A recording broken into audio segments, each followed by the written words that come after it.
শান্তির বার্তা দিয়েছিলেন রাজ্যের মুখ্যমন্ত্রী মমতা বন্দ্যোপাধ্যায়, কিন্তু সেই শান্তির বার্তাতে কি থাকছে? থাকছে বিজেপি আর আরএসএস কে দোষারোপ। দোষ পাল্টা দোষ, এই খেলাটা রাজ্য জুড়ে চলছেই। কিন্তু প্রশ্ন হলো, এই যে পুরো ঘটনা, সেই ঘটনার দায় কে নেবে? সেই প্রশ্নের কোনো উত্তর এখনো পর্যন্ত নেই। যারা স্থানীয় বাসিন্দারা, যারা ক্ষতিগ্রস্তরা, তাদের কি হবে সেই উত্তরটাও নেই এ রাজ্যের সরকারের কাছে, যাকে কেন্দ্র করে রীতিমতো রাজ্য সরকারকে কটাক্ষ করেছে বিরোধীরা।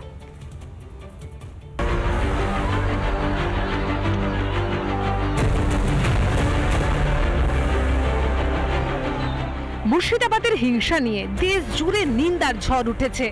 এতেই যেন প্রমাদ গুনছেন তৃণমূল নেত্রী। বছর ঘুরলে যে বিধানসভা নির্বাচন, এই অবস্থায় ফের নোংরা রাজনীতি শুরু মমতার।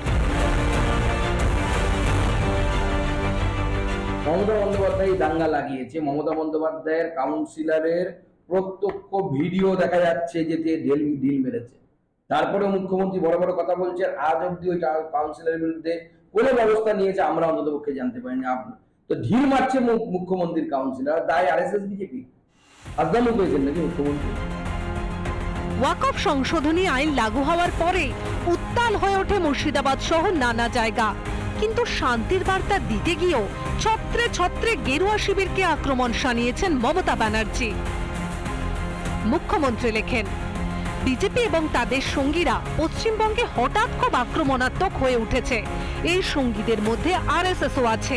আমি আগে আরএসএস এর নাম নিইনি, কিন্তু এবার বাধ্য হয়েই বলতে হচ্ছে যে রাজ্যে যে কুশ্রী মিথ্যার প্রচার চলছে তার মূলে তারাও আছে। এখানেই থেমে থাকেননি তৃণমূল নেত্রী। মমতা বন্দ্যোপাধ্যায় এও লিখেছেন, প্ররোচনার সূত্রে একটি দুর্ভাগ্যজনক ঘটনা ঘটে যাওয়ার পরিপ্রেক্ষিতটিকে এরা ব্যবহার করছে বিভেদের রাজনীতি করার জন্য। এরা ডিভাইড অ্যান্ড রুলের খেলা খেলতে চায়। এ খেলা বিপজ্জনক। এ চিঠি প্রকাশ্যে আসতে বিজেপির প্রশ্ন, উস্কানিটা প্রথম কে দিয়েছিল? এক্ষেত্রে বিরোধীরা মনে করিয়ে দিচ্ছে গত ফেব্রুয়ারি মাসে মাননীয়ার একটি মন্তব্য। গ্যাস বিলুনের গ্যাসটা ফাটিয়ে দিয়ে প্রমাণ করব কোনটা সঠিক আর কোনটা বেঠিক। কাউ কিছু বলার আগে মনে রাখবেন, বাজে কথা বললে জনগণই ভোতা করে দেবে। এরপরেও অন্যকে দোষ দেন কি করে তৃণমূল নেত্রী? এক তো অযোগ্য, এটা উনি প্রমাণ করেছেন। তাই কোনো দুর্ঘটনা অঘটন ঘটলে উনি অন্যের ঘাড়ে চাপিয়ে দেন, সেটা এবারেও চাপিয়েছেন।